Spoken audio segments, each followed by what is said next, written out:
vamos a ver que sí es verdad, porque a mí no me gusta recetar, pero somos amantes de recetar medicamentos, sobre todo penicilinas, sobre todo AINES, ya para un dolor o para un cuadro de amigdalitis, necesitamos tal o cual medicamento.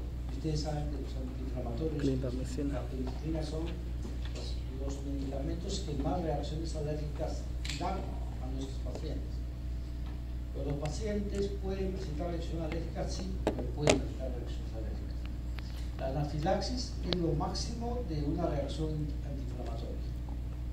También es la emergencia de las emergencias de la reacción inflamatoria, de la reacción alérgica. ¿Quién lo va a recetar? Todo el mundo va a recetar. ¿Y qué grado de gravedad puede tener un paciente con choque anafiláctico? Se puede morir. ¿Sabes?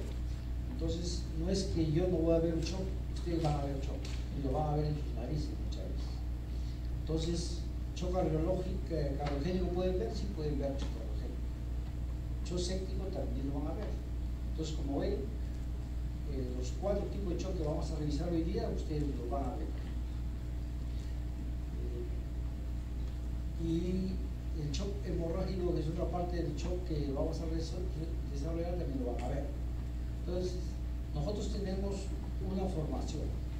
Esa formación nace cuando vamos a nuestras emergencias.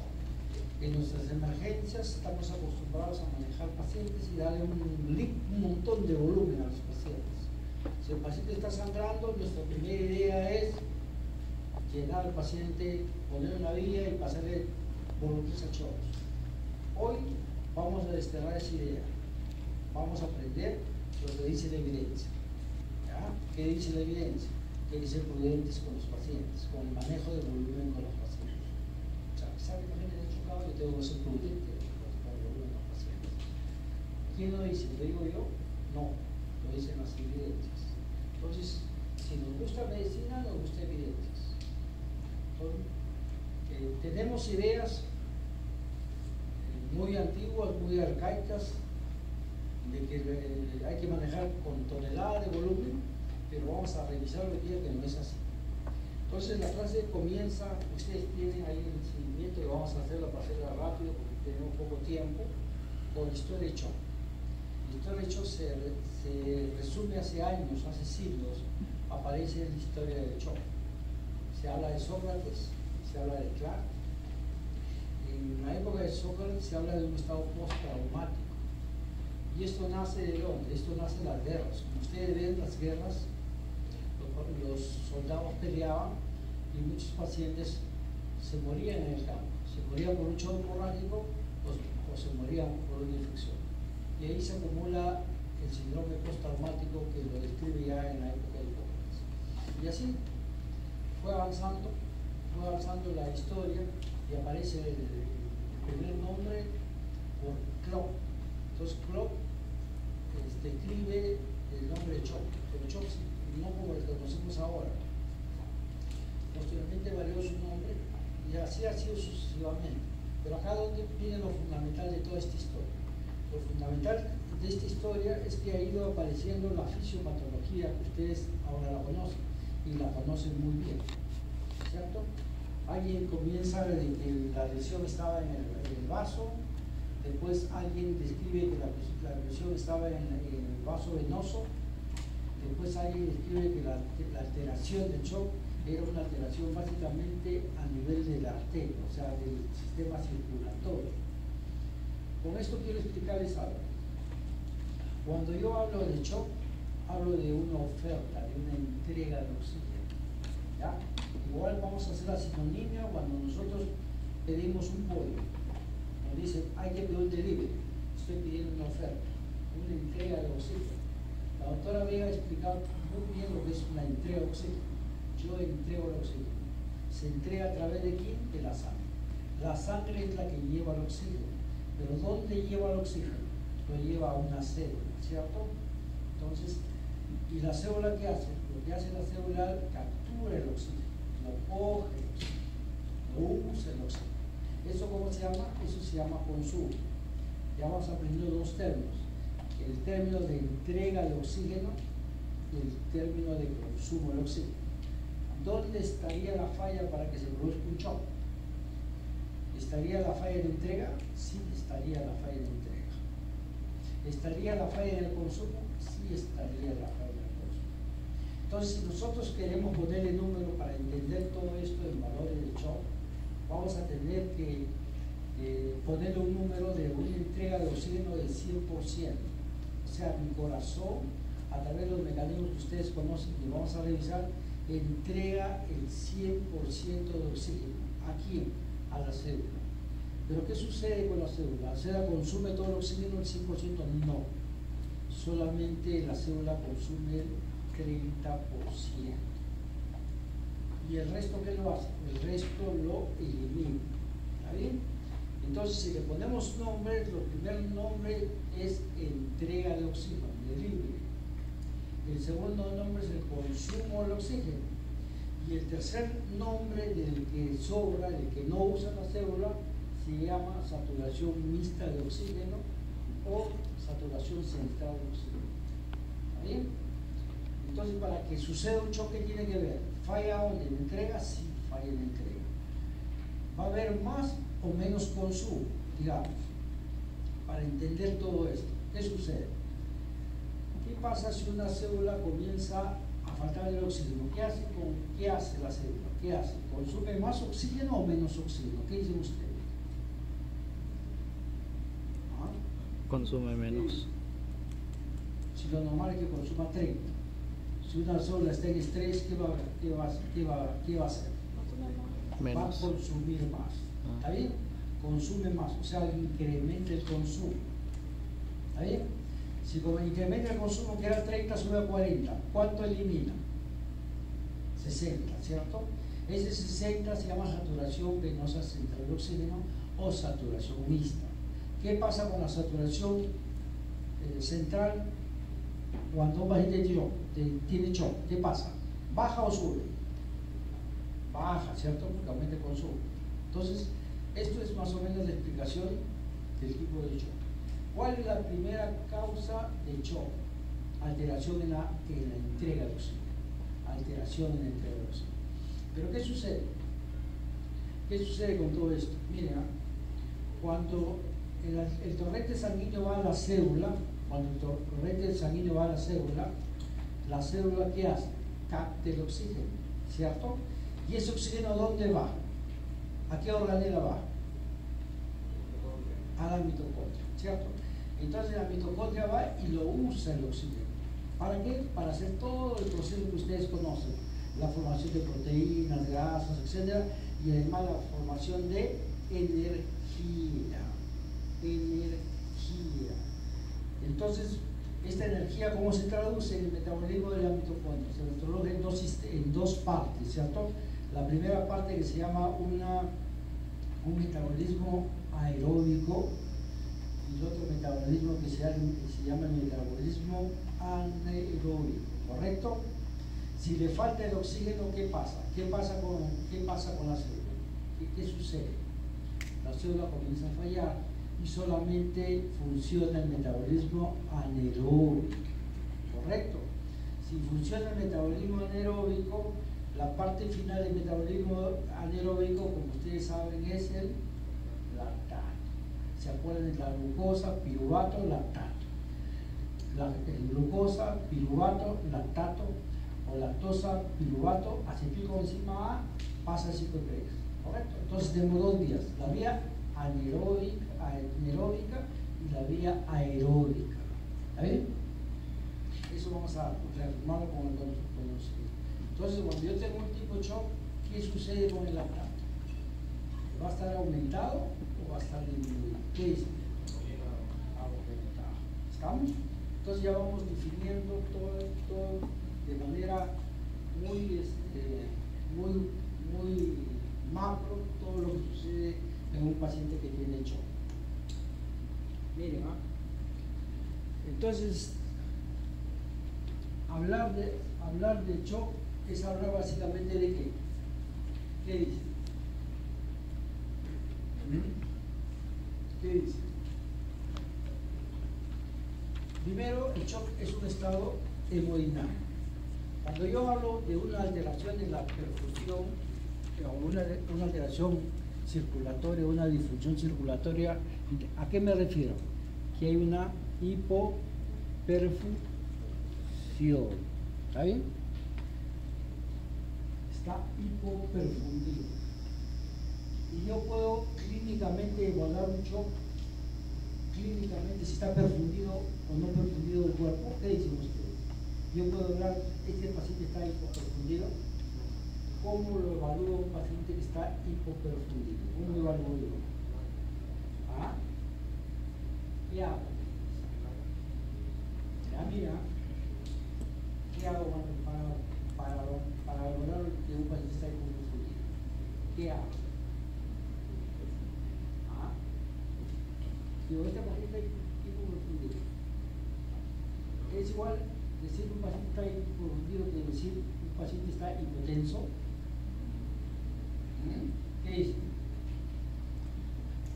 Fenómeno de perfusión. La hipoperfusión clínicamente yo la puedo evaluar. ¿Cómo evalúo yo la hipoperfusión clínicamente? Si el paciente está hipoperfundido, el cerebro, ¿cómo está? ¿Despierto o dormido? ¿O encefalopático? No le llega sangre al cerebro, dice, oye, está mal porque no te llega sangre al cerebro. ¿Cómo está? Medio encefalopático, ¿cierto? Si no le llega sangre a la piel, ¿cómo estaría? Pálido. Estaría pálido y además estaría Tiaforético. frío, ¿cierto? Frío. ¿Y cómo estaría a través del riñón? ¿Cómo estaría a través del riñón? Poliúrico. O sea, yo clínicamente, pues este paciente está hipoperfundido. ¿Cómo evalúo al paciente hipoperfundido? Le digo, tiene un grado menor de 13, está orinando poco y está pálido. Pero ¿cómo yo evalúo la perfusión a nivel periférico? A través de Llenado capilar. ¿Y este trabajo dónde nace? En lugar de poner unos aparatitos que vamos a ver que me mide el gasto cardíaco, que me mide la resistencia, que me mide el volumen urinario, o medicamentos que evalúan la perfusión a nivel tisular, que son elementos microscópicos, o sea, una endoscopía endovascular para evaluar la perfusión. Hace 5 años, un grupo de médicos latinoamericanos basados en el trabajo de Andrómeda, hizo el trabajo de cómo evalúan a nivel de llenado capilar. Y ellos demostraron que pacientes con perfusión mayor, con llenado capilar mayor de 2, estaban hipoperfundidos. Y era mejor que el lactato y era mejor que saturación de masa central ósea. O sea, clínicamente nosotros podemos evaluar a un paciente que está hipoperfundido. ¿Está bien? Entonces, hablar de shock es hablar de hipoperfusión, sí. Hablar de shock es hablar de hipoperfusión. Mayormente las causas de shock son trastornos circulatorios. Mayormente la causa de shock es trastorno circulatorio. Por eso dice el paciente está hipotenso, ya está hipoperfuso. Pero no, el paciente puede estar hipotenso, ¿está bien? Pero puede estar perfundido. ¿Alguna pregunta ahí? ¿Hasta ahí?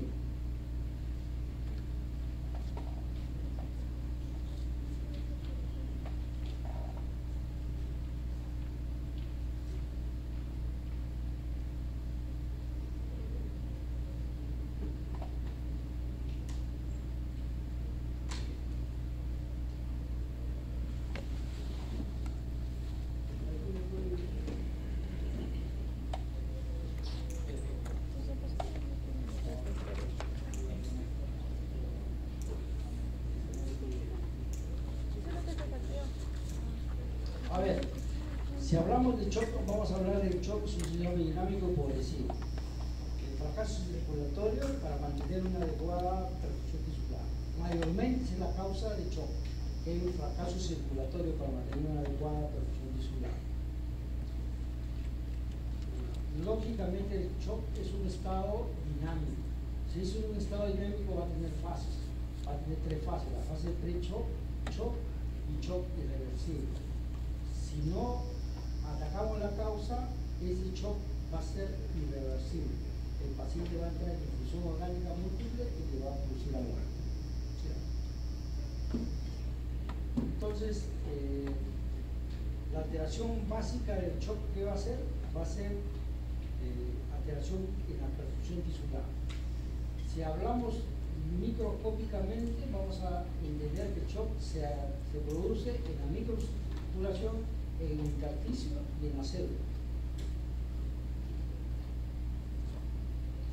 Entonces, si hablamos de shock, vamos a hablar de 3 fases de shock. La primera fase es la fase de tipo 1.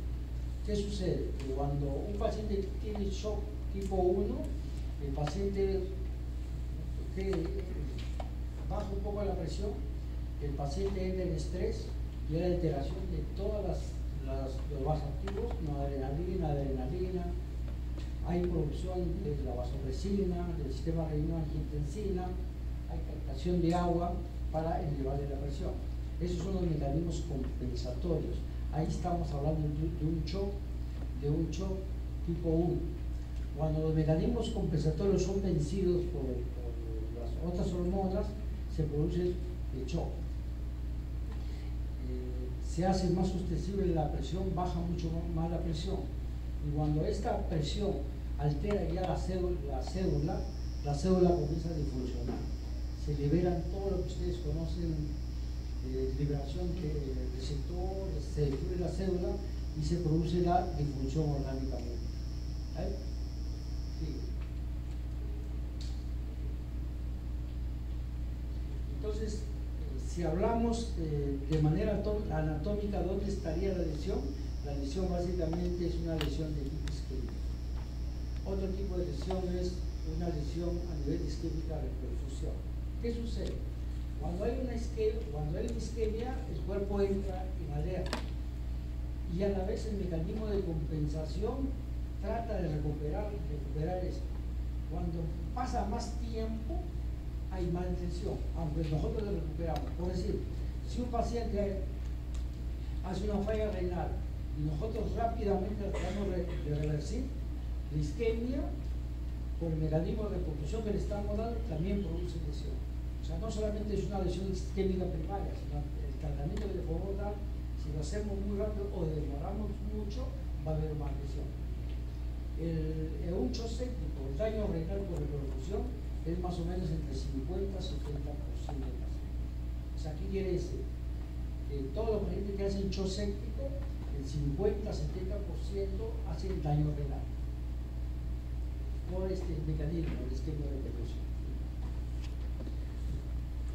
¿Cuál es la mortalidad de los pacientes con shock? La mortalidad de los pacientes con shock va a depender del tipo de shock que tenemos, ¿cierto? Hay una mortalidad, por decir, en el Perú, la mortalidad de shock séptico es el 80%. En Estados Unidos, la mortalidad última, con las últimas revisiones, es el 40%. Más o menos. 40% de la gente con shock fallecen en Estados Unidos. Acá fallecen un poco más de 60-70%. O sea, va a depender mucho del país. El shock cardiogénico, que se produce en 6 a 8% de pacientes que hacen infarto, la mortalidad última es el 50%. ¿A qué se debe que ha bajado la mortalidad de pacientes con shock cardiogénico?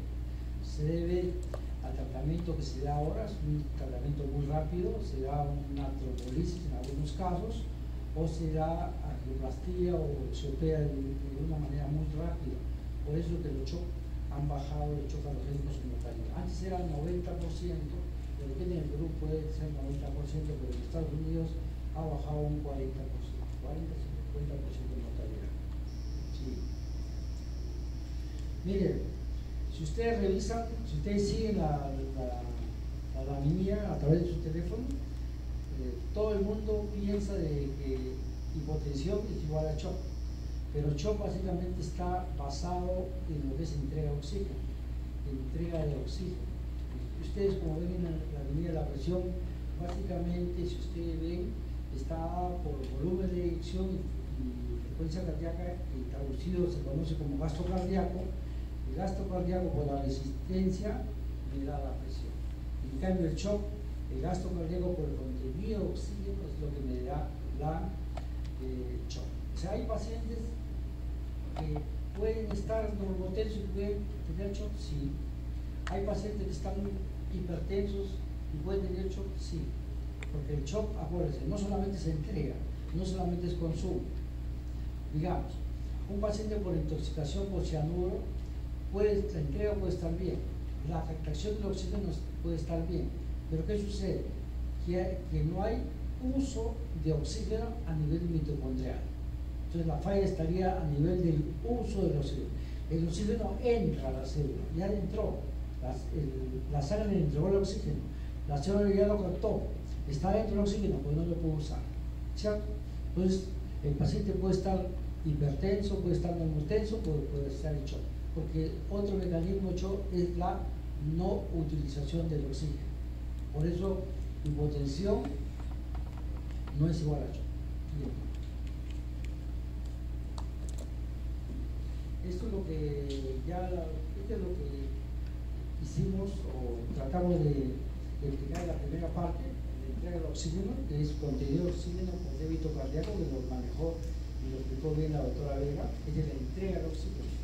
Es cuánto va a entregar la sangre a la célula a través de la fórmula que es débito cardíaco por contenido de oxígeno. El contenido de oxígeno ya ustedes lo conocen, el doctor Zamora les explicó cómo se calcula el contenido de oxígeno, que es 1.34 por hemoglobina por saturación más el oxígeno disminuido, ese es el contenido. Y el débito cardíaco ya lo saben cómo se calcula por precarga, contractividad y poscarga, más por frecuencia cardíaca. Eso ustedes lo conocen y lo manejan muy bien. Toda esa fórmula me da contenido de oxígeno. Yo para calcular, ese es el famoso 100 de oxígeno que yo estoy dando a mi paciente. ¿Ya? Aquí ven cómo el oxígeno es entregado a la célula y la célula consume el oxígeno y a la vez elimina lo que no usa. Entonces acá vemos lo que es entrega del oxígeno, consumo del oxígeno y lo que sobra es saturación venosa central del oxígeno. Saturación venosa central del oxígeno. Si yo lo mido en el cuello, esa saturación venosa central del oxígeno mide 70%. ¿Y cuál va a ser la estrategia para manejar un shock? Mantener la saturación venosa central del oxígeno mayor de 70. Primera meta para el manejo de shock, mantener una saturación venosa central de oxígeno mayor de 70, ¿cierto? Esta es la traducción fisiopatológica de por qué se produce la acidosis. Si entendemos que la falta de oxígeno directamente me va a llevar a una hipoxemia, y esto me va a llevar finalmente a lo que es una acidosis láctica. Si no se revierte esto, la célula se va a destruir y vamos a destruir la célula y va a haber muerte celular, apoptosis y muerte del paciente. Esto es lo que le decía, cómo es que se produce la glucólisis, o la glucogénesis, o la formación de energía, o la formación de lactato. Acá quiero explicarles algo muy interesante. En la primera parte les dije que era un proceso mucho más rápido. La glucosa se forma en lactato de manera muy rápida. Cuando ustedes hacen ejercicio, esto sucede, ¿cierto? Cuando hacen ejercicio, suceden las dos partes, ¿cierto? Porque el paciente llega un momento que el consumo de oxígeno es poco, entonces el cuerpo comienza a metabolizar de manera muy rápida. Por eso le puse el ácido láctico, es el calambre, porque hay una más producción de metabolismo anaeróbico, es mucho más rápido. Pero ¿qué sucede? ¿Qué sucede a un paciente séptico? ¿Puede haber incremento de lactato sin que el paciente esté séptico? Sí puede haber incremento de lactato cuando el paciente está. ¿Por qué? Porque el mecanismo anaeróbico no solamente se produce mucho más rápido, sino que hay medicamentos, por decir la metformina, se produce el metabolismo anaeróbico, mucho más rápido.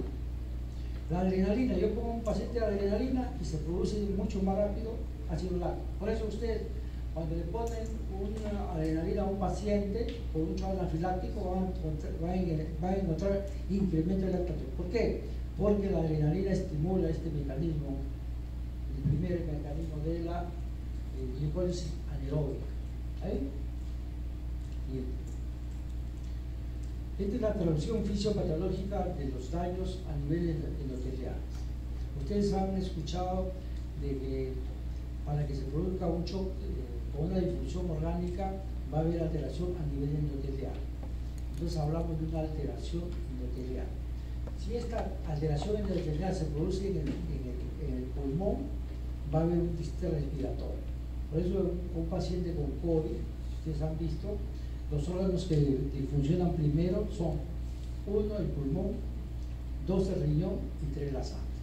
¿Estamos? Para que haya una disfunción endotelial en el pulmón, ¿dónde debe haber la lesión? En el endotelio vascular. Hay alteración en el endotelio vascular. Igual, cuando hay una alteración a nivel renal, ¿dónde? En el endotelio renal. El endotelio es el tejido más grande del cuerpo humano. El endotelio es algo dinámico, no es algo estático. En un determinado momento puede haber formación de proinflamatorios, mediadores proinflamatorios, o en otro momento puede haber actividad de los antiinflamatorios. Es algo dinámico, es algo estático como la vida. ¿Vale? Entonces, así va, si ataca la plaqueta, va a haber alteración plaquetaria. Si ataca al hígado, va a haber falla hepática. Entonces, cuando nosotros revisamos la parte de sepsis, vamos a ver que para evaluar un paciente tenemos que evaluarlo mediante varios sistemas: el sistema neurológico, el sistema pulmonar, el sistema cardíaco, el sistema digestivo y el sistema renal y el sistema neurológico. A través de esos sistemas vamos a encontrar disfunción. Nuestra meta para evaluar un paciente en shock, si hablamos de sepsis, es definir si ese paciente tiene disfunción. Y nosotros tenemos que saber qué es una disfunción de órganos. ¿Vamos? Entonces, esta es la explicación físico-patológica por lo cual nosotros podemos entender cómo se produce el tipo shock y cómo se produce la disfunción de órganos a nivel de cada uno de ellos. Siguiente.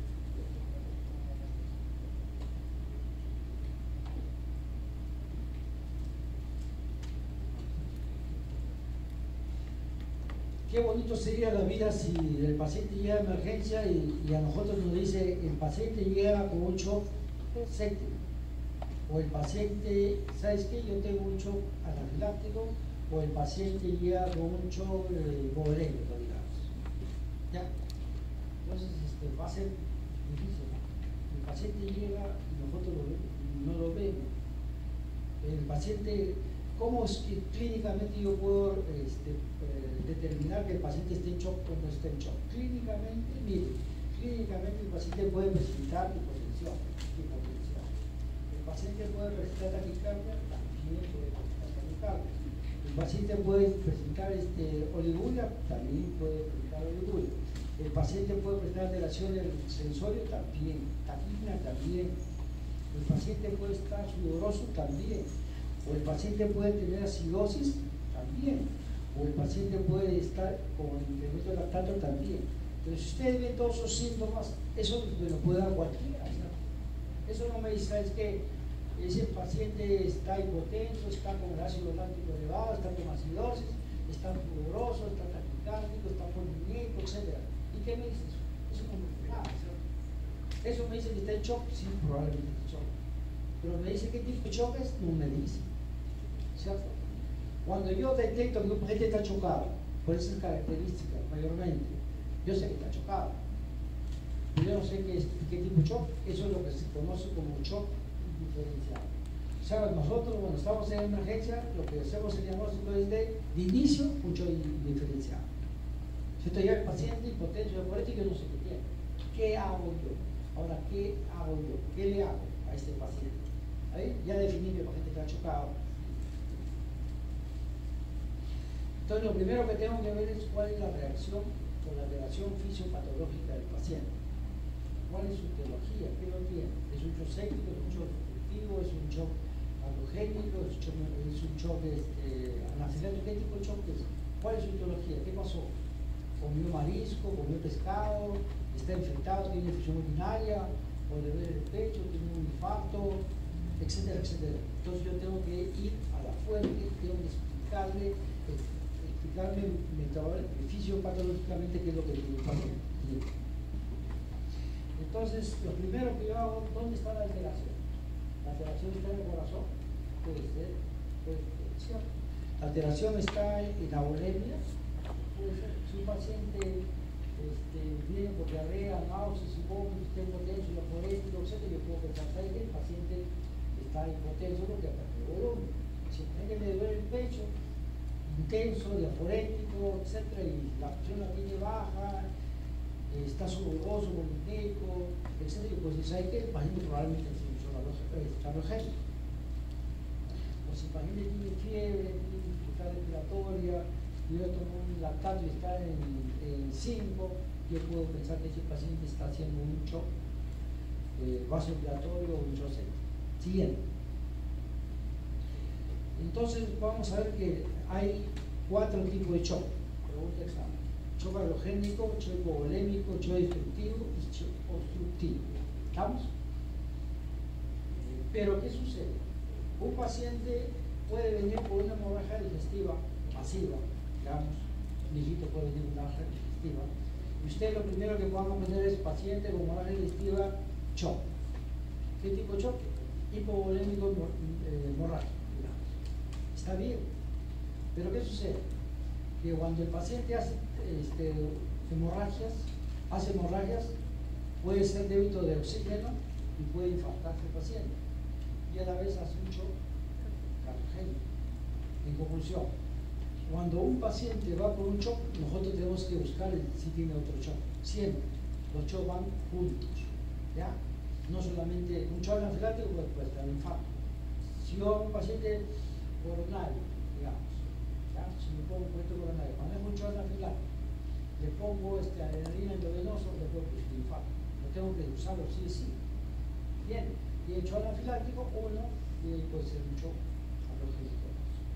¿El shock séptico qué es? El shock séptico puede ser un hipovolémico, sí, porque un shock séptico se pierde líquido, le dejo de aportar líquido a veces, puede ser un shock hipovolémico. Hace la primera parte del shock séptico es un shock hipovolémico. Pasa el tiempo y hace depresión miocárdica, la segunda parte es un shock cardiogénico. Y cuando la parte final, ya cuando hace una disfunción vasodilatoria, hace un shock distributivo. Se hace 3 tipos de shock en paciente séptico, para que tengan en cuenta. ¿Ya?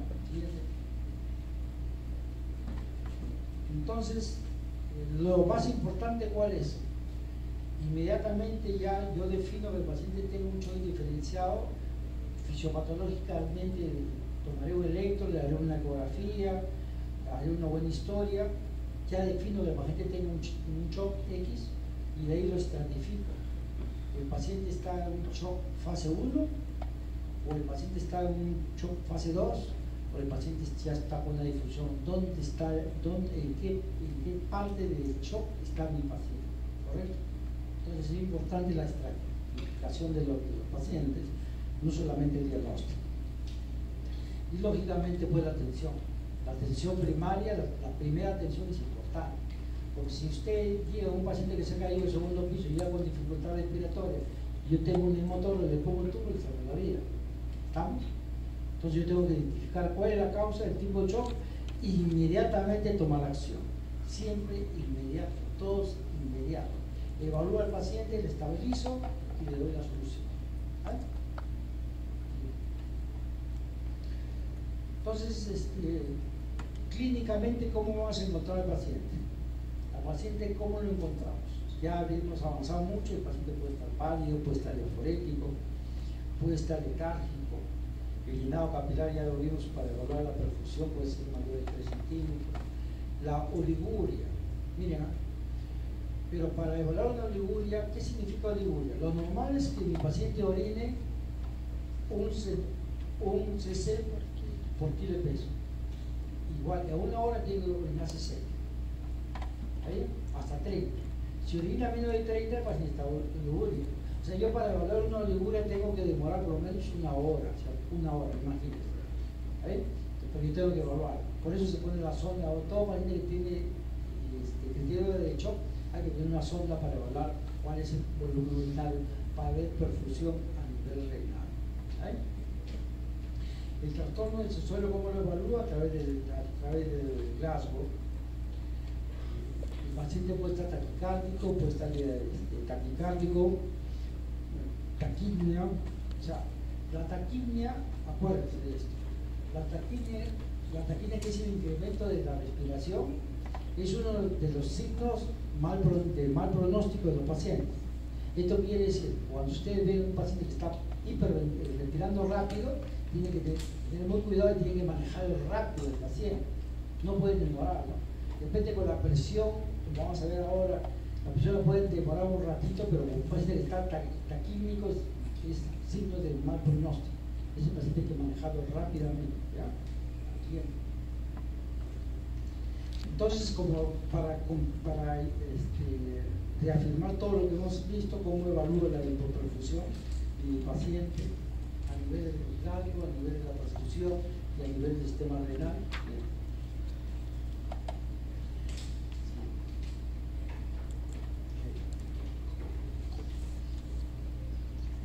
Muy importante en emergencia son los antecedentes del paciente. Es muy importante el paciente. Si el paciente tiene antecedentes de enfermedad coronaria y me va con un dolor de pecho, y tengo gran probabilidad que el paciente pueda tener un infarto. Si el paciente es alérgico, ¿cierto? Acuérdense de esto, ¿eh?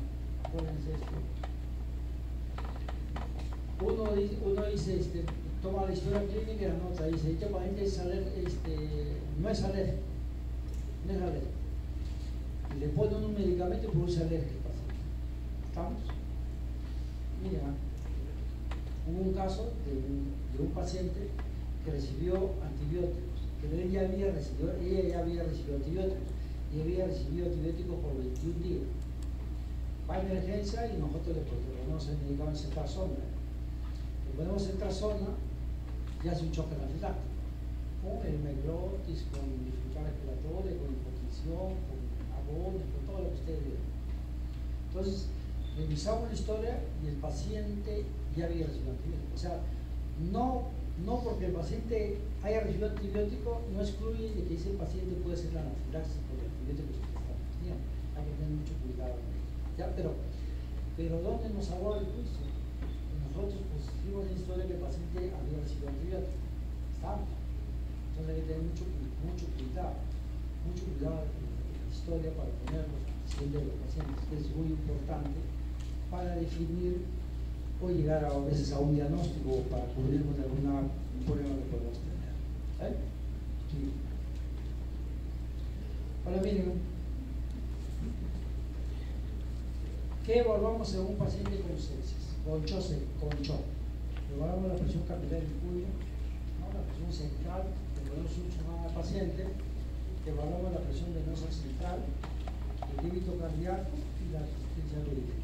Aquí, como ven, el paciente de acuerdo al tipo de shock va a tener alteraciones, ¿cierto? Un shock hipovolémico, la presión capilar puede estar disminuida, un shock arrogénico puede estar incrementada y todo lo demás disminuido. Cada uno tiene su característica, por decir. Y miren la parte inferior de la lámina de un paciente con shock séptico. Cómo está la presión venosa en el inicio temprano de un paciente que tiene shock séptico. Está disminuido. A medida que pasa el tiempo, eso hay un incremento. Miren la fisiopatología cómo cambia. Igual, la presión venosa central cómo está, de un inicio disminuido. Pasa el tiempo, incrementada. El débito cardíaco cómo está. En un shock séptico, miren, es el único shock que el débito cardíaco está aumentando. Miren, ¿se acuerdan del débito cardíaco que tenía que estar disminuido en casi todo el tipo de shock? De un shock séptico en la fase de inicio, por un examen, está incrementado. ¿Vale? Sí. Ahora, ¿cómo es que nosotros, o cómo se evalúa a un paciente? ¿Cierto? Se va a evaluar de acuerdo a la precarga, y yo puedo evaluar a través de un catéter venoso central. ¿Cómo se evalúa la contractividad? Hay un dispositivo para evaluar la contractividad del corazón. Igual para evaluar la poscarga, el débito cardíaco y la oxigenación a nivel de tejido, ¿cierto? A nivel de tejido, para evaluar la perfusión, si el órgano está bien perfundido o no, hay aparatitos que se ven en Estados Unidos donde tonometría a nivel igual, son igual, y evalúa cómo está la perfusión, cómo está la perfusión en la lengua. ¿Vale? Igual también hay aparatos para ver cómo está la perfusión en la parte del digestivo. Y los últimos aparatos para evaluar la perfusión tisular son ecos microscópicos que se evalúan, se ponen a nivel celular y evalúa la perfusión tisular. ¿Vale? Pero eso con trabajo de Andrómeda nos ha servido mucho para manejar pacientes con sepsis. Acuérdense que no todos los sitios van a tener un songal, no va a tener un tanógrafo, no va a tener un equipo endovascular para medir tomometría, etc. Pero sí puedo clínicamente evaluar la actividad del pulmón. ¿Cierto? Acuérdense eso. Nosotros vamos a trabajar provincia, podemos decir, este paciente está hiposuspendido, cilindrado vascular mayor de 12. ¿Qué exámenes pido al paciente? Voy a pedir de acuerdo al tipo de shock que tiene el paciente. Si el paciente a todos le pide hemograma, puede pedir hemograma, todos los bioquímicos que ustedes conocen, hemograma, glucosa, urea, creatinina, pruebas hepáticas, perfil de población, etc. ¿Qué exámenes auxiliares puedo pedir? Por primera vez, puedo pedir una tomografía, puedo pedir una tomografía, puedo pedir un electro, de acuerdo a lo que yo estoy pensando, toma el paciente. ¿Vale? Bien. Esta es una ecografía para evaluar un paciente con shock. Básicamente es un paciente con shock seco. ¿Ya? Esto es lo que se conoce como RUS, que se hace en emergencia y evalúa varias partes, ¿no? Evalúa primero lo que es el corazón mismo, lo que es el tanque y evalúa la tubería tanque y de acuerdo a eso nosotros podemos definir, ¿no? Si el paciente tiene una alteración en las tuberías, el primer diagnóstico sería una aneurisma de aorta, ¿cierto? Si el paciente tiene un problema en el tanque, puede tener el motor, se puede tener una fuga del abdomen. Causa de shock. Y el manejo va a depender básicamente de la causa, ¿cierto? Cada manejo vamos a verlo de acá. Ahora, el manejo básico del paciente con shock es: el paciente llega, yo le estabilizo, lo siento, de acuerdo a qué tienes, le puedo sentar, pues yo estoy meditado o echado, le pongo 2 vías, le pongo oxígeno, 2 vías para que una vía para manejar volumen y otra vía para sacar el examen. Le saco los exámenes al paciente, todo lo que yo creo conveniente, le tomo su electro, puede tomar tomografía, etc. Y de acuerdo a eso también, paralelamente, de acuerdo al manejo, a lo que estoy haciendo, lo estoy manejando. Le puedo estar manejando volumen, le puedo iniciar un hipnotropo si tiene hipotensión, etc. O inclusive lo puedo entubar al paciente, de acuerdo al requerimiento a través de los exámenes que pedí. El examen que nos sirve mucho a nosotros es el A. Si hago un diagnóstico del paciente tiene una hipoxemia severa, un PO de 40, a veces va a ir en el modo, lo tengo que tubar. Si ese paciente está con un shock séptico y está hipotenso, lo tengo que tubar al paciente. O sea, de acuerdo al diagnóstico de la yo tomo la medida. O le puedo poner una cánula, o le puedo poner una máscara de reservorio, o le puedo poner una cánula de alto flujo. De acuerdo al tipo de requerimiento oxigenatorio le puedo dar un tratamiento. Bien. Sobre el volumen va a depender de qué tipo de shock tenga, ¿cierto? Acuérdense que a partir de ahora vamos a ser muy cuidadosos en el manejo de volumen. Ahora, el volumen que le puedo dar, le puedo dar clorurosol, le puedo dar clorurosol. Si es un shock hipovolémico, le puedo dar clorurosol. Le puedo dar coloide, le puedo dar coloide. Este tipo de la plata de reina. Le puedo poner albumina, le puedo poner albumina. Le puedo poner vasopresores, también le puedo poner vasopresores. Todo de acuerdo a qué tipo de shock quiere. Ahora, sobre el volumen, el flujo de cuánto le voy a dar de volumen, de acuerdo al tipo de shock que puedo dar. Eso lo vamos a ver en un momento.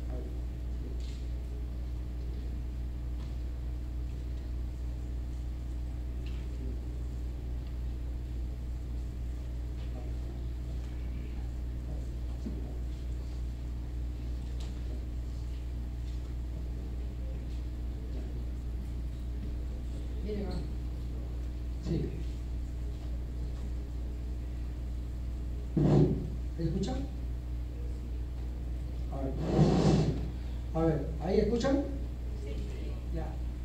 Mira, esto como manejo yo un shock hipovolémico. Mira, ¿dónde está el cambio? Hace mucho tiempo un cirujano se fue de paseo en su avioneta y falleció un hijo y su otro hijo quedó grave y su mujer también grave. Van a un sitio donde no había nada y se murió su esposa y se murió su otro hijo. O sea, finalmente murieron los dos hijos y su esposa. A partir de él creó el curso de ATLS. El ATLS es un curso que cada 4 años sale un libro que es para el manejo de pacientes de trauma.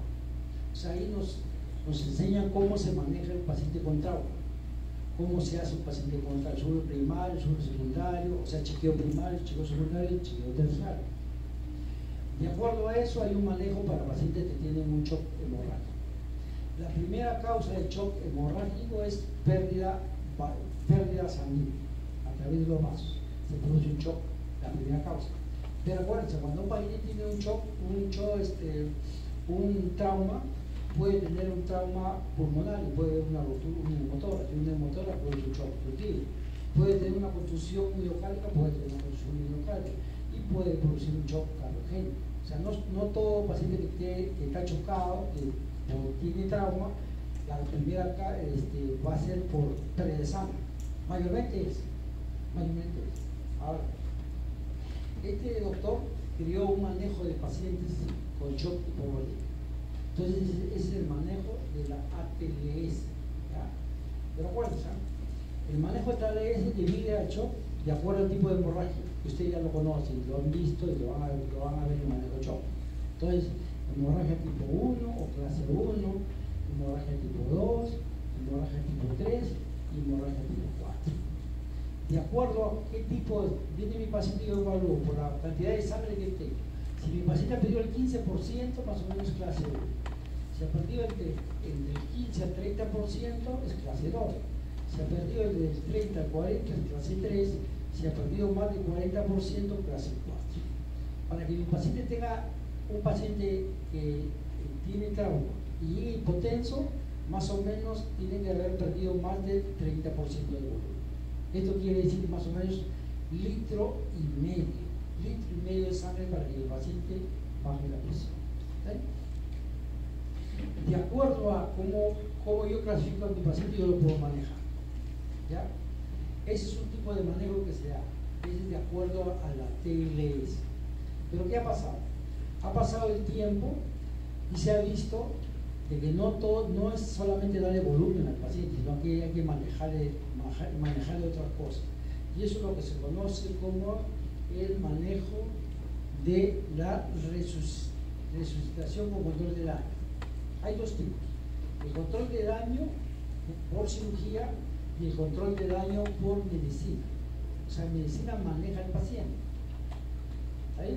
Entonces ya vamos viendo que hay dos tipos de manejo: manejo de acuerdo a la TLS y el manejo de acuerdo al control de daño. El control de daño, dos tipos de control de daño: el control de daño de acuerdo a la resucitación y el control de daño quirúrgico. Antes decía, el paciente ya chocaba, se rompió el vaso, ahí ya mete el vaso. No es así. Ahora lo primero que se da es control de daño, reducción con control de daño. Y vamos a ver en qué consiste la reducción con control de daño. ¿Sí? Ahora, pero aparte del manejo que nosotros conocemos, ¿cuál es lo importante de un paciente para nosotros para manejar? Mira, cuando llega un paciente se le llega sangrando la cabeza, dice, no, déjalo ahí, no le va a pasar nada. Sí, el paciente puede perder hasta más de 1 litro, se ha descrito que puede perder más de 1 litro de sangrado por el sangrado de la cabeza. La cabeza sangra un montón. ¿Ya? Si el paciente tiene una fractura de fémur, también puede perder hasta 1,5 litros de sangre. ¿Estamos? Entonces, ¿qué tenemos que hacer? Tenemos que comprimir todo el tipo de lesión que tiene el paciente, tenemos que comprimir, captar todo lo que está todo lo que está sangrando, taparlo, comprimirlo. Ya lo podemos comprimir con gasas, lo podemos comprimir con vendas, lo podemos comprimir. Hay medicamentos especiales, en Estados Unidos venden uno como para rampar, para que el paciente no sangre. ¿Ya? Acá no hay. Esa es la parte más con lo que nosotros vemos. Sabemos al paciente, si el paciente tiene una amputación, hay que ponerle torniquete para que no siga sangrando el paciente. Torniquete. Y cada 15 minutos hay que irle rotando el torniquete. Aquí lo apretamos y lo apretamos cada 15 minutos para que no haya necrosis del miembro. ¿Estamos? Ahora, ¿qué hacemos con los sangrados ocultos? Los sangrados ocultos, básicamente, el manejo, ¿qué va a ser? El manejo va a ser por pura eco. Hacemos una eco, el eco fast, como hemos visto, y determinamos, ¿sabe? El paciente tiene sangrado abdominal, hay que ver. Por sangrado abdominal, ¿por qué? Pues se le rompió el vaso, porque se rompió el hígado, ¿qué pasó? Y de acuerdo a eso damos un tratamiento. Si el paciente se le rompió el vaso, de acuerdo, si está chocado, va a cirugía directamente. Pero antes hacemos el control de daño de manera media. Si el paciente está sangrando y yo no lo puedo manejar, hay un servicio en el hospital que se llama URBI, que sirve para embolizar los sangrados. De manera específica se embolizan los sangrados. Ese es el manejo que se da a los pacientes que tienen sangrados. Ahora, este es el que les dije, la clasificación de acuerdo a la TLS, como es grado 1, grado 2, grado 3, grado 4. Eso lo encuentran en la TLS que le vamos a dar a ustedes, ¿no? Para que lo tengan. Bien. Ahora, esto es lo que se conoce como el manejo del control de daño. Pregunta examen, ¿eh? El manejo del control de daño consiste en hipotensión permisiva, en paciente, el uso racional de fluidos, en restricción hemostática y protocolo de transfusión masiva. Esos son los componentes de un paciente de control de daño. ¿Cómo control del daño? Control del daño pasándole menos volumen, pasando menos volumen. Antes decía, pásale 3 litros al chorro a este paciente que está sangrando. Mentira. No hay que pasar volumen, hay que restringir volumen. Entonces, la cantidad de volumen, ¿cuánto es? Se ha visto que cuando yo le transfundo a un paciente que no está en shock, de manera ambulatoria, trabajo hecho en Canadá, ese paciente su mortalidad es alta. El volumen que yo debo transfundir es menos de 1500 hasta menos de 1000. Volumen que yo debo transfundir a un paciente. En choca, hemorragia, cuidado. Ahora, la segunda parte es el concepto de lo que es hipotensión permisiva. Esto es, hipotensión permisiva viene a ser cuando la presión sistólica es entre 80 y 90. Pero a todos los pacientes vamos a mantenerlos de 80 y 90, no. Si el paciente tiene un trauma cerebral, la presión tiene que ser un poquito más, 110. La presión media, el paciente con hipotensión permisiva debe llegar a 65, sí. Y a nivel cerebral a 75. Cuando el paciente tiene un trauma cerebral, está hipotenso, yo tengo que llevar la presión un poquito más. No lo puedo mantener con 8 o 9, sino tengo que llevar un poquito más de 10. Eso es lo que se llama la hipotensión permisiva. Acuérdense de esto. Hace mucho tiempo, trabajando en emergencia, nosotros recibimos a un paciente. Nosotros todo el día en ese entonces era échale agua, échale bastante volumen a los pacientes. Y en ese entonces nos llevó a hecho trauma una paciente que le habían amputado 2 piernas. Se había amputado 2 piernas, se le la pierna, solamente estaban los muñones ahí. Y la paciente estaba chocada, pero la paciente no estaba sangrando. No estaba sangrando. Nosotros, como teníamos el concepto de pasar el volumen, le comenzamos a pasar volumen, y en ese momento la paciente recuperó la presión y comenzó, las arterias de acá comenzaron a eliminar más sangre. Y lógicamente el paciente le comenzó a chocar, ¿no? Entonces ahí nos permitió revisar lo que es la hipotensión permisiva, mantener una presión en 8 o 9, si el paciente no tiene presión craneana, y aparece el concepto de lo que es la hipotensión permisiva. O sea, cuando usted esté en una ambulancia, esté cerca a un hospital, usted no le puede poner ni la vía, porque los demás lo pueden llevar al paciente. O sea, lo ideal es ponerle la vía, porque el problema es trasladarlo rápido, pagarlo mucho más barato. Más se van a demorar en poner la bebida que el beneficio. Acuérdense, restricción de volumen, primer paso, el segundo paso es la hipotensión permisiva. El tercer paso es la resucitación hemostática. La resucitación hemostática es, si mi paciente tiene un shock hemorrágico, lo primero que tengo que poner es sangre, ¿cierto? Pero ¿qué sucede? La sangre en Estados Unidos, el país más desarrollado de manera de laboratorio, demora 15 a 20 minutos. Acuérdense, 15 a 20 minutos. Acá demora una hora para hacer la preocruzada, ¿cierto? ¿Está bien? Para ponerle sangre. Si el paciente tiene una hemorragia, sangre, porque también. Pero ponerle sangre a veces nos demora mucho tiempo. ¿Qué tipo de sangre hay que poner? O positivo. Muchas veces, si el paciente está muy mal, nosotros le ponemos O positiva sin prueba cruzada. No llega a ser, pero no, si el paciente está grave, le ponemos sin prueba cruzada. ¿Y cuál es la hemoglobina ideal? ¿Cuándo le transfundimos a un paciente? Los últimos libros dicen que hay que ponerle cuando el paciente tiene una hemoglobina de 8. Salvo que el paciente sea un coronario, o salvo que el paciente tenga algún infarto, o salvo que el paciente tenga una enfermedad coronaria, donde le podemos poner sangre a partir de 9. ¿Le podemos poner plasma? Sí, le debemos de poner plasma. Acuérdense que plasma tiene el factor de coagulación, le ponemos el factor de coagulación. ¿Le ponemos crioprecipitado? Sí, le ponemos crioprecipitado cuando el fibrinógeno baja más. Ahora, acuérdense esto, pregunta examen. ¿Qué le pongo? ¿Cómo le pongo? ¿Le pongo plaquetas? Sí, le pongo plaquetas. Si el paciente tiene menos de 20.000 y está sanando, le pongo. Si el paciente le va a hacer un procedimiento, le voy a operar y tiene menos de 50.000, también le pongo. Menos de 50.000 le pongo. ¿Cómo le pongo? Le pongo una unidad de sangre, una unidad de plasma y una unidad de plaquetas. Con la unidad de plaquetas son 6. La unidad de plaquetas se llama aféresis. Y la aféresis tiene 6 unidades, ya que equivale a 1. ¿Cuál es la fórmula? 1, 1, 1. Eso ha demostrado que nos ayuda. Así se hace la resucitación hemostática.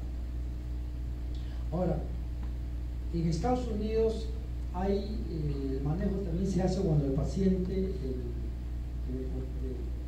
control del daño, cuando hay una transfusión masiva. ¿Qué se entiende una transfusión masiva? Una transfusión masiva es cuando el paciente pierde 10 unidades de sangre, o cuando yo le paso 4 unidades en una hora, es una transfusión masiva. O sea, reponerle toda la cantidad de toda la sangre que ha perdido de nosotros, más o menos, es una transfusión masiva. Pues yo clínicamente puedo definir si el paciente va a necesitar una transfusión masiva. Sí, puedo definir. Después en los scores. O el score, hay un score que se llama el ABC. El ABC, cuando yo tengo la impresión que el paciente está sangrando de manera extrahospitalaria, defino, ese paciente está sangrando, yo tengo la idea que está sangrando, sí está sangrando. El paciente le pongo volumen y no responde al volumen, es otro criterio. Si el paciente tiene una presión sistólica menor de 90, ese paciente va a requerir una presión así. O sea, que tengo que ponerle de 10 unidades, etcétera. Ese es el criterio de transfusión masiva. Todo esto es control de daño. Ya le practiqué, ya le manejé poco volumen, ya le llevó a la hipotensión permisiva, ya le pasé su sangre, ahora manejo lo que es la acidosis, y la acidosis y la hipotermia. Ya hay que manejar la acidosis. ¿Por qué? ¿Qué sucede? Mira, cuando ustedes ponen cloruro de sodio a un paciente de manera masiva, ¿cierto? Aparte de la estimulación de las toxinas, etcétera, que ustedes conocen muy bien, también si el paciente está coagulando, cuando yo le pongo volumen, destruyo el coágulo. Y aparte, si yo le paso agua fría, el paciente hace incidente y hace activación de todo. Acuérdense de los 3 manos de un paciente cortado. El paciente hace coagulopatía así, hace hipotermia así, hace incidente así. Entonces yo tengo que tener mucho cuidado, tengo que pasarle líquidos calientes, no le puedo pasar líquidos helados, porque altero su hipotermia y altero su acidemia y por ende altero la coagulación. O sea, tengo que manejado bien. Después de haber manejado todo esto, ya recién lo llevo a sala de operaciones, no antes. Antes decía, no, primero llevar a sala de operaciones, después hacemos el manejo que hemos explicado. No, primero hay que hacer el manejo médico del retorno del daño y de ahí llevarlo a sala de operaciones. Sí.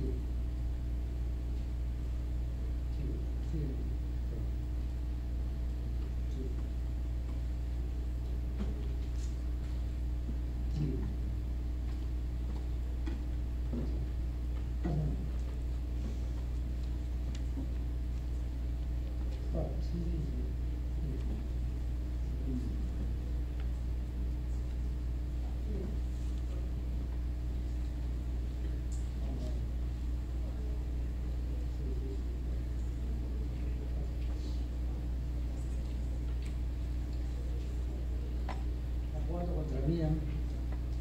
Sí. Ahora, ¿qué exámenes yo le pido? Ya vamos a terminar ya. ¿Qué exámenes yo le pido a un paciente con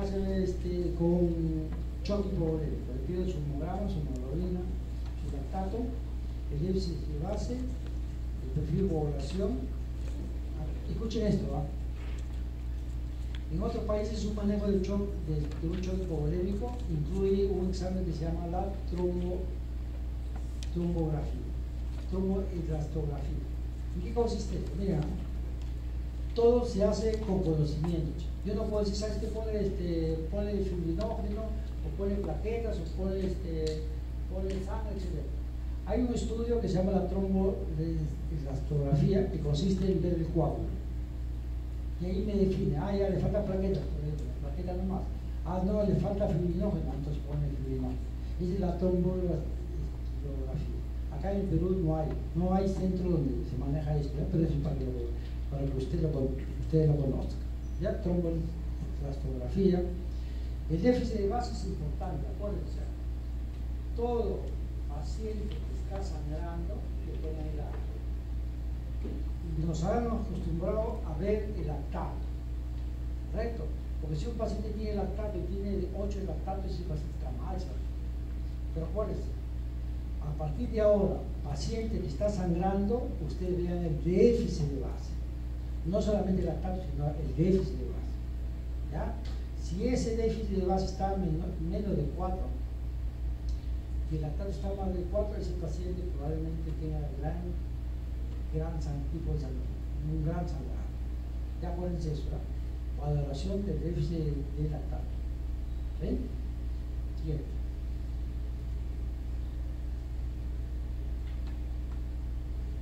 Este es otro tema, ¿cómo se maneja un choque con la fructoína?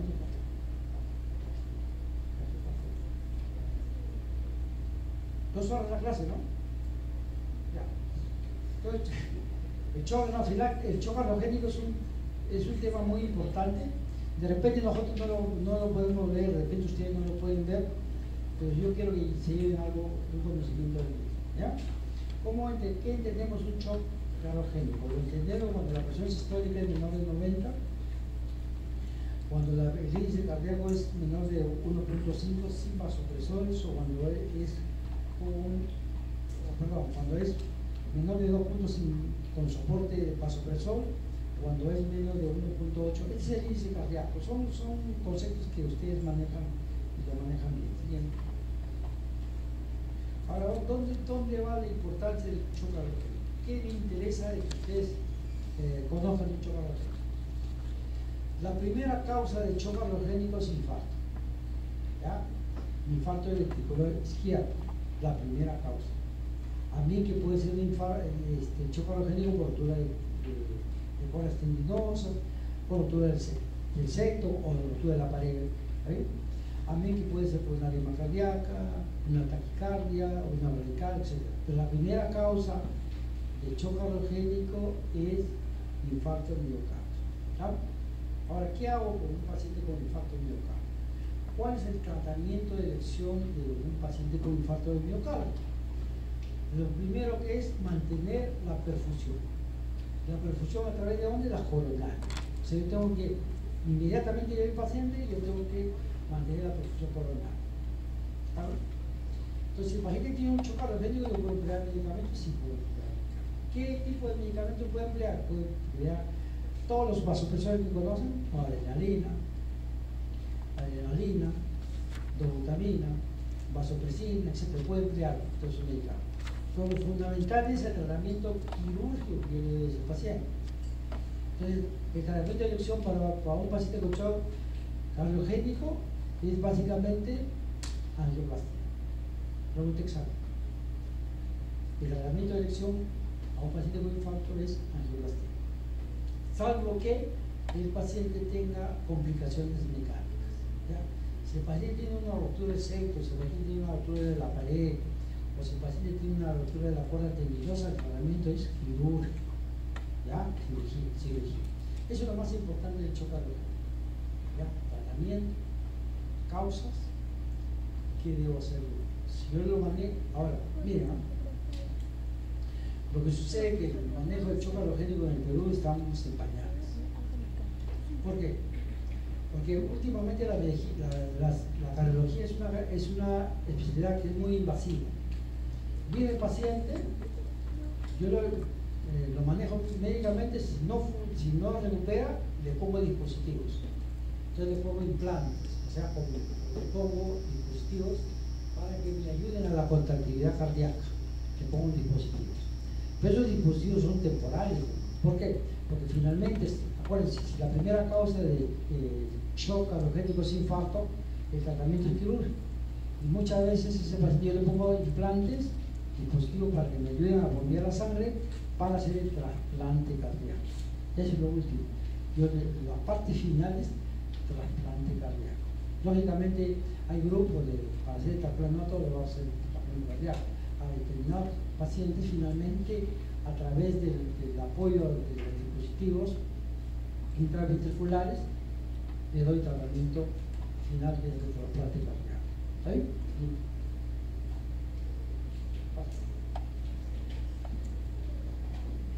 Ahora, para hacer, ya creo que aquí les explicó el doctor Reyes cuánto tiempo se demora, si lo ideal es hacer el trombolisis, la angioplastia, ustedes ya lo han visto en el grupo de nutrición que el doctor Reyes lo hizo. Si es mayor de 90 le puedo dar trombolisis, si trombolisis le puedo dar al paciente con infarto, si no tengo un lugar o un centro le puedo hacer ni angioplastia ni cirugía bypass, le doy trombolisis a mi paciente. Ustedes se encuentran en ILCA y el tiempo va a demorar más de 90 minutos, el tratamiento va a ser lícito.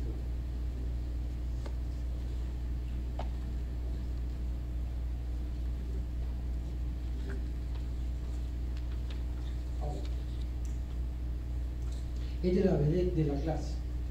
¿Ya? Esta es la vedette de la clase porque esto sí lo vamos a ver en cualquiera. Esto quiero que sí lo aprendan. ¿Ya? Esto al revés y de derecho. Esto tienen que aprenderlo. ¿Ya? Esto sí lo tienen que... porque es el shock que más podemos ver nosotros. ¿Ya? El shock anafiláctico. Se habla del shock anafiláctico, hay shock anafiláctico por picadura de avispas, puede ser shock anafiláctico por comen una manera y da shock anafiláctico, o sea, y hay muertes, por cierto, con una manera. Hubo una vez una paciente que estaba haciendo un examen ginecológico, el ginecólogo va y le hace su tacto y la paciente se choca. Diagnóstico.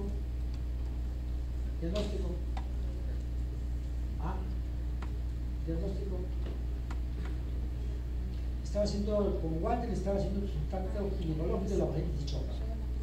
Shock anafiláctico por guantes. ¿Ya? Acuérdense. Entonces, ¿cómo manejamos la historia es importante, la historia clínica del paciente? ¿Qué estaba haciendo el paciente? Pero a veces veía, a veces el paciente solo, lo traigan, nadie sabe.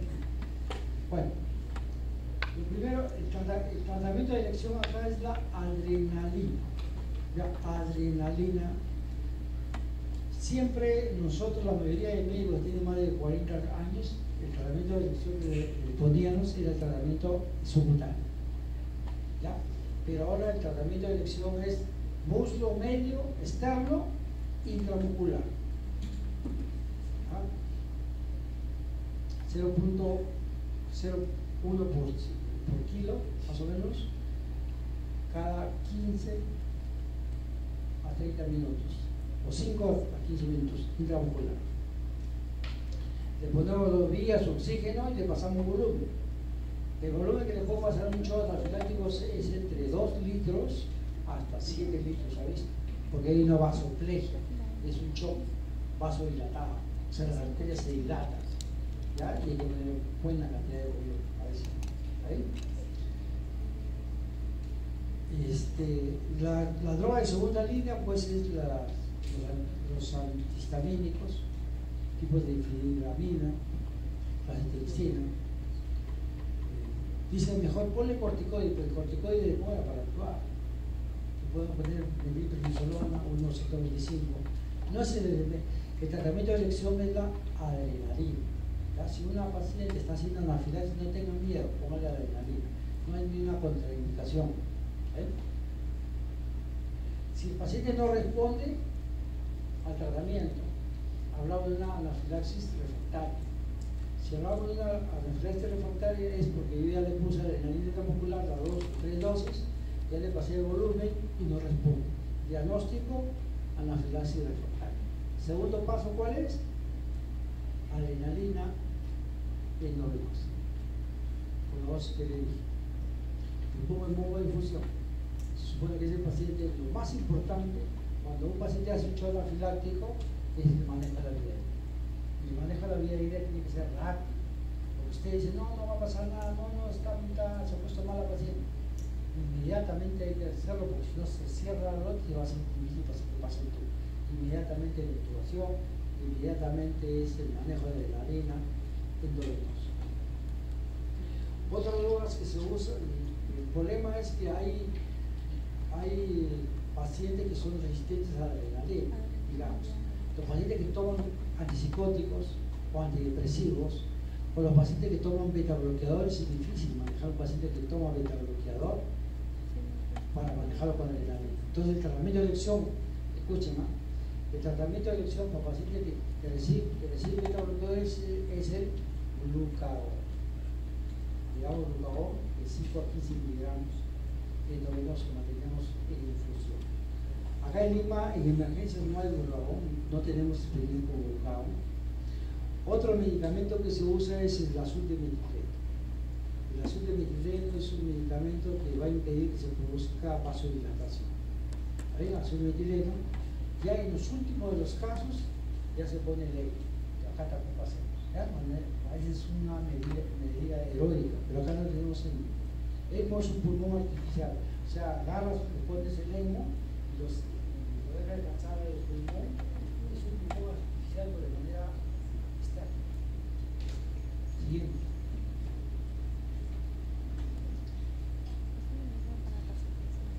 Bueno, para terminar ya creo que ustedes esto lo manejan, lo conocen ya en demasía, pero quiero detenerme un ratito para definir esto y que ustedes se lleven la definición de lo que es éxito.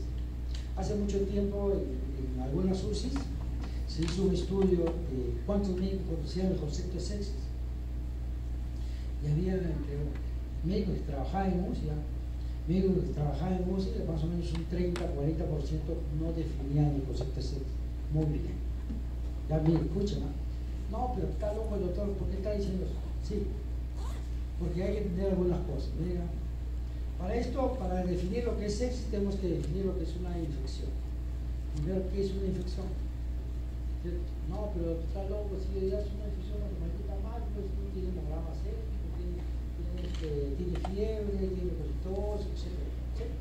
Entonces, la respuesta del organismo ante una infección, ante una invasión, ante un germen, es infección. El segundo concepto que tiene que tener es una bacteremia. ¿Qué es una bacteremia? Es cuando yo aíslo el germen de la sangre, bacteremia. Mira, mi paciente llega a emergencia ya con fiebre. Dice, no, todo paciente con fiebre tiene infección. Mentira, hay un 80% nomás, 20% nomás. Tiene fiebre. O sea, todos los pacientes que tienen fiebre tienen infección, mayormente sí, pero no. O sea, ¿cómo yo sé que estoy tratando que no? Yo no sé. Entonces yo tengo el primer concepto de infección. ¿Vale? Entonces yo tengo el concepto de lo que es la infección. Ya tengo el concepto de lo que es la bacteriemia. Vamos. Ahora, ¿cómo evalúa un paciente que tenga sepsis? Lo evalúa a través de unos scores. ¿Estamos? Entonces hay el score de SOFA, el score de New, de CIR. Pero todo paciente que tiene CIR tiene sepsis, no, mentira. Porque un paciente que tiene CIR tiene hepatitis, no tiene sepsis. Pero sí me ayuda. ¿Estamos? Ahora, nos metieron la idea que todo paciente con SOFA tiene sepsis, mentira. ¿La sepsis es diagnosticada por SOFA? No. ¿Estamos? No es diagnosticada por SOFA. ¿El SOFA qué mide? El SOFA mide mortalidad de ese grupo de pacientes que tienen sepsis cuando se mueren. Nada más. Eso es lo que mide. Cuidado, no hace diagnóstico de sepsis, hace diagnóstico de mortalidad de los pacientes que tienen sepsis. Y ahora aparece otro concepto que es el NEW, ¿cierto? ¿Lo conocen? Ustedes lo conocen, ¿cierto? Conocen el NEW, por saturación, presión, pulso, temperatura, glado, etc. Hay 7 variables de. Entonces, ya tengo mi paciente infectado, ya tengo mi paciente bacteriémico, ya lo evalué con los scores, ¿cierto? Ahora, el tercer paso es evaluar si tiene o no tiene disfunción. Estoy hablando de disfunción. Ahora, ¿todo paciente séptico tiene disfunción? Sí. ¿Pero toda disfunción es por sepsis? No. ¿Estamos? ¿Entendemos? Ya. Entonces, vamos a resumir. Infección, bacteriemia, disfunción. ¿Estamos? Score, disfunción. Bien, entonces, ahora, si mi paciente tiene más de 2 SOFA, Q SOFA, si mi paciente tiene un CIR mayor de 2, ¿qué examen le hago? ¿Qué examen le hago? A ver, ¿qué examen le hago? Así nomás, así, rapidito. ¿Qué le hago? Se toma un agua, ¿sí? ¿Para qué? Para ver todo lo que hemos visto, ¿cierto? ¿Estamos? Para ver. ¿Estamos? Pero el lactato me define que el paciente está séptico. ¿Qué dice? Mayormente sí. Pero acuérdense que hemos hablado de que hay otras causas por las cuales puede venir el lactato, ¿cierto? ¿Estamos? Puede ser porque tomó metformina, puede ser porque le pusieron adrenalina, o puede ser porque le nebulizaron al paciente y eso incrementa el lactato. Pero mayormente, pues si el paciente tiene fiebre, está respirando mal y tiene el lactato elevado, lo primero que puedo pensar, o debo pensar que el paciente está. ¿Estamos? ¿Ahí? ¿Estamos? Ahora, acuérdense, para hablar de sepsis es hablar de disfunción de órgano. Y para hablar de disfunción de órgano yo tengo que ser el SOFA. No es que me pareció a mí que la ULT no. Tengo que evaluar el SOFA. Si no evalúan el SOFA están perdidos. Están hablando de cualquier cosa menos lo que sea. ¿Está bien? ¿Todo claro? ¿Todo claro? ¿Se aclaró? ¿Alguna pregunta? ¿Alguna pregunta? Ya. Ahora, ¿cómo manejo un paciente con sepsis? Lo primero que tengo que ver el paciente definir si el paciente tiene sepsis o no. ¿Cierto? Básicamente manejo de volumen. ¿Puedes darle todo el volumen que yo quiera? ¿Se me antoja? No. ¿Ya? Entonces el volumen que dice según la última guía del 2021 es darle 30 cc por kilo de peso. ¿En cuánto tiempo? 3 horas. Pregunta examen. ¿Ya? 30 cc por kilo de peso en 3 horas. ¿Ya? Ahora, ¿qué pasó? Ya le di 30 cc y no mejoró la presión. Inicio vasopresor. ¿Vale? Ahora, ¿qué vasopresor un inicio? No adrenalina. Pregunta examen. Primer vasopresor que se usa en paciente séptico. No adrenalina. ¿Vale? Si el paciente no responde, ahora, ¿qué vía uso? ¿Periférica o central? Se puede usar periférica. De inicio se puede usar periférica.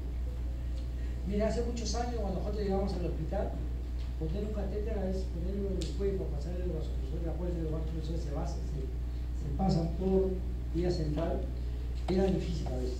Y nosotros llorábamos para poner el catéter. Venía un tranca de poner el catéter, porque antes no había cómo. Y nosotros comenzamos a usar la vasopresor, no era línea a nivel periférico. Hace muchos años. Y recién hace 4 años, en la última guía lo ponen como periférico. Por no mucho tiempo. Y lo ponen ellos, se usa los vasopresores a nivel periférico mientras que se busca la disopresión. Ahora, si no responde vasopresina, si no responde a noradrenalina, yo le puedo agregar otra medicación, que es la vasopresina. Y si el paciente ya le di volumen, ya le puse los 2 vasopresores y no responde, y si tiene difusión cardíaca, a través de una ecografía que le haga, puede usar dobutamina. Ahora, ¿dónde actúan estos medicamentos? Acuérdense, fisiopatológicamente la sepsis es una vasodilatación. Hay una vasodilatación, por eso se llama cho vasodilatado, cho distributivo, etc. ¿Me interesa qué? Me interesa comprimir el vaso.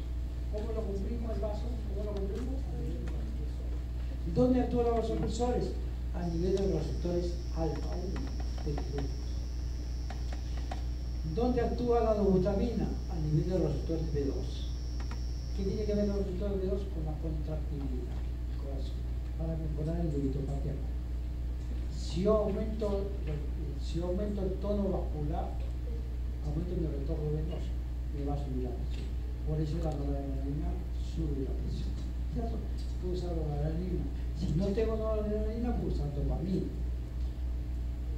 Ahora, la dopamina, su acción va a depender de qué dosis uso.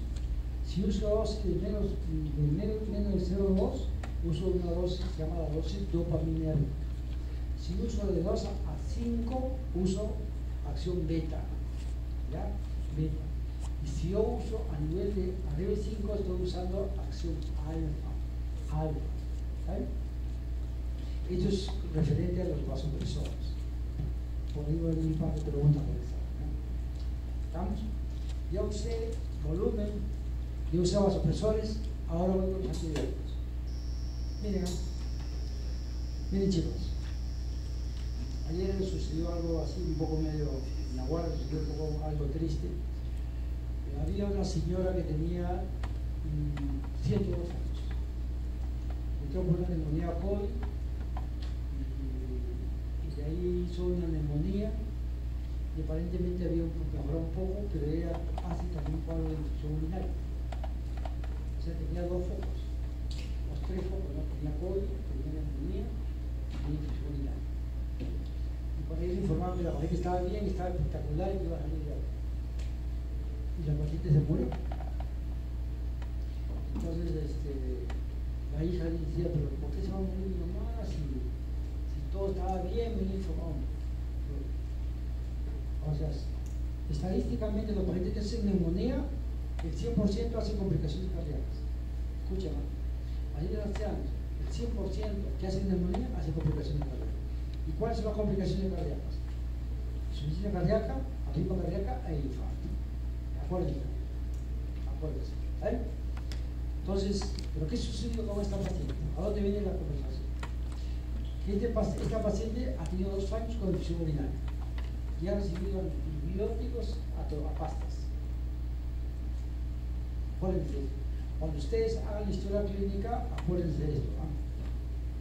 Antecedentes, ingesta de antibióticos. Ingesta de antibióticos es un factor pronóstico del paciente. Si el paciente ya recibió antibióticos en menos de 90 días, ese paciente tiene gran riesgo de ser resistencia bacteriana. ¿Vale? Entonces, de acuerdo a los antecedentes, si mi paciente está en hemodiálisis, gran riesgo de ser resistencia. Si mi paciente ha recibido antibióticos, gran riesgo. Si mi paciente es diabético, si mi paciente es hipertenso, si el paciente ha hecho hemodiálisis, si el paciente tiene herida, si el paciente ha sido hospitalizado o el paciente ha sido sometido a un proceso endoscópico, que le han hecho una colestectomía, una endoscopía, etc., ese paciente tiene gran probabilidad de tener gérmenes resistentes. Entonces, lo importante es, de acuerdo a la resistencia, yo pienso que es un estafilococo, o si es un gran negativo, yo voy a dar un determinado antibiótico. O doy dos, o doy uno. ¿Vale? Ahora, ¿por qué es esto?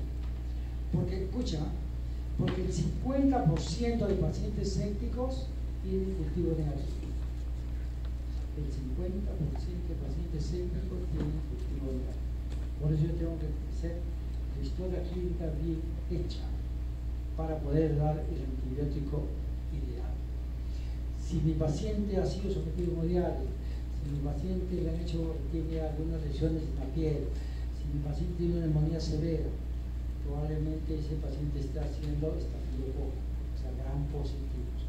El tratamiento tiene que ser con vancomicina o desorden. ¿Está bien? Ahora, hemos hablado de líquido, hemos hablado de antibiótico, hemos hablado de volumen. Ahora, un tema importante también es cuando uso corticoides. Si yo ya le di mi vasopresor, entonces adecuado, le he dado dos vasopresores, le he dado un volumen adecuado, y ese paciente continúa hipotenso, estoy hablando de un shock vasodilatado. El shock vasodilatado está de corticoide. Le doy corticoide. ¿Cuándo le doy? En 24 horas, o sea que 50 cada 6 horas. Cuando no responde, y cuando yo uso vasopresores. No responde a volumen, y así también puedo manejarlo con protectores, con insulina. También puedo manejar la glucosa. La glucosa tiene que ser menos de 180. ¿Por qué manejo la glucosa? Porque cuando no manejo la glucosa, ese paciente va a tener más deshidratación, puede llegar a insuficiencia renal y puede tener sistema de ventilación mecánica más de ventilación mecánica. Tengo que manejar la glucosa. No sé si los aburrí, pero creo que... ¿Alguna pregunta? Sí. No. La dieta ideal es después de 72 horas puede realizar una dieta. Básicamente el enterado. Hay que ver qué patología tiene el paciente. Si tiene una patología digestiva. Si no tiene una patología digestiva, que puede ser 24 o 28 horas ideal. ¿Ya? Bueno, ha sido un gusto estar con ustedes, compartir esto. Cuídense. Muchas gracias.